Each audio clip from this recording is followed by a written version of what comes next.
여러분 안녕하십니까? 포항 MBC 뉴스데스크입니다. 현대제철 포항 2공장이 무기한 휴업에 들어갔습니다.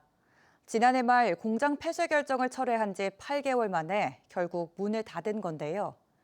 길어지는 불황에 포항 철강업계는 비상에 걸렸습니다. 박성아 기자가 보도합니다. 현대제철 포항 2공장이 지난 7일 무기한 휴업에 들어갔습니다.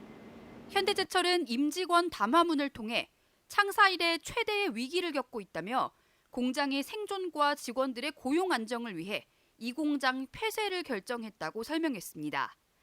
현대제철은 앞서 지난해 11월에도 이 공장 폐쇄를 추진했습니다. 당시 노조가 반발하자 폐쇄 결정을 철회하고 축소 운영해왔는데 결국 8개월 만에 공장 문을 닫은 겁니다.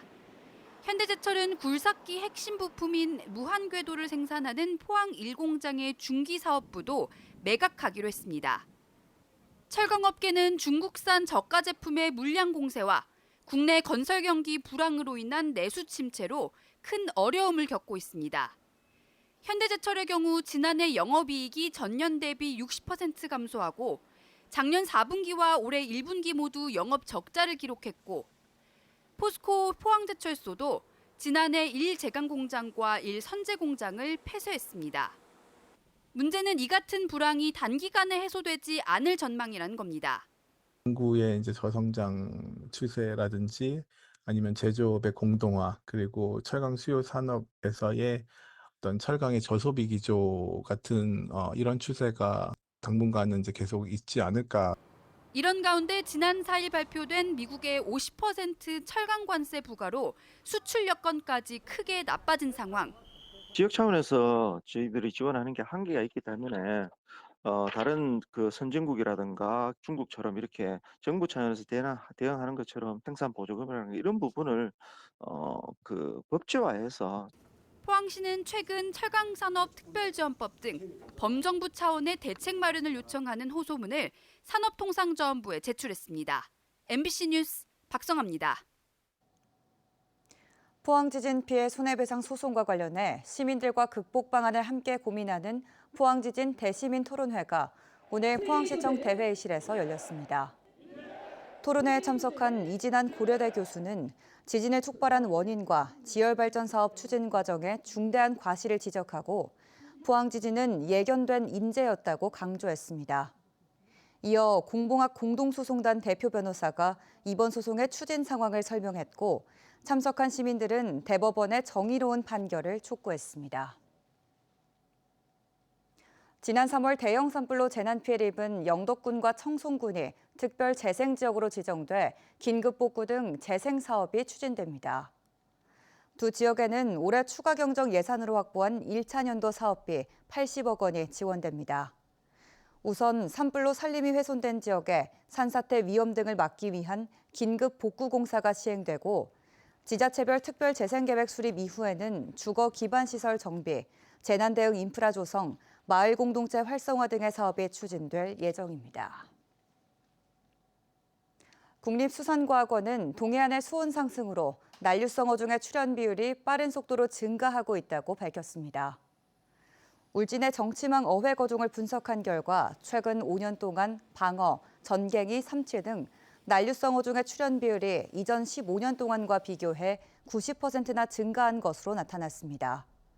특히 방어의 개체수는 동해안 최북단인 강원 고성에서 21.6%를 차지했다며 동해안의 급격한 수온 상승이 원인으로 분석되고 있습니다. 안동 경북바이오 2차 산업단지 내 2026년이면 질병관리청 산하의 국가첨단 백신개발센터가 들어섭니다.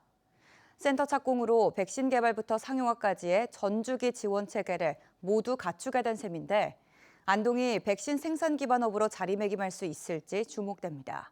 이도은 기자가 전합니다. 여러 바이러스를 학습한 인공지능이 백신 구조를 설계합니다. 신종 감염병 발생에 대비해 백신으로 사용할 가능성이 높은 후보 물질을 사전에 비축해두는 작업입니다. 미리 저장해둔 항원 덕분에 백신 개발 시간을 효과적으로 줄일 수 있습니다.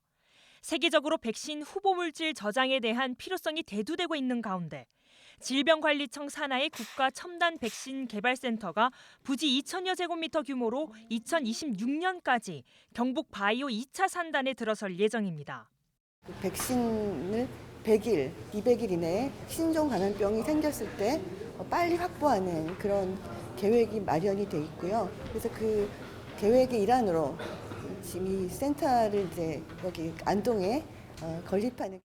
센터 착공으로 안동의 백신 공정에 전주기가 갖춰졌다는 평가도 나옵니다. 첨단 백신 개발센터가 찾은 백신 후보 물질에 대해 동물 실험은 백신 상용화 기술 지원센터가, 임상은 동물세포 실증 지원센터에서, 대량 생산은 SK 바이오사이언스 등이 차례로 맡습니다. 저희가 어떤 팬데믹이 왔을 때 이 라이브러리 안에서 후보 항원을 도출을 하고 그 항원을 빠르게 기업에 연계해서 생산까지 연결하는 이게 가장 중요한 미션이 되죠. 백신 개발, 실증, 상용화 관련 기관이 모두 들어선 만큼 국가 산단의 예탈을 마무리 짓고 기업 유치에도 힘을 모을 계획입니다. 가장 큰 효과는 앞으로 조성될 국가생명바이오산업단지와 그다음에는 국가첨단전략산업특화단지의 시너지 효과를 극대화할 수 있는 계기가 되었지 않나. 과제도 있습니다. 국가첨단백신개발센터의 연구 인력은 6명뿐인데 우수인재 영입을 위한 산단의 생활 및 근무 환경 개선도 시급해 보입니다. 단순하게 기공으로 끝나는 게 아니고 제대로 된 바이오 산단이 유치될 수 있도록 앞으로도 의정 활동함에 있어서 그 가장 중요한 포인트를 맞추겠다는 말.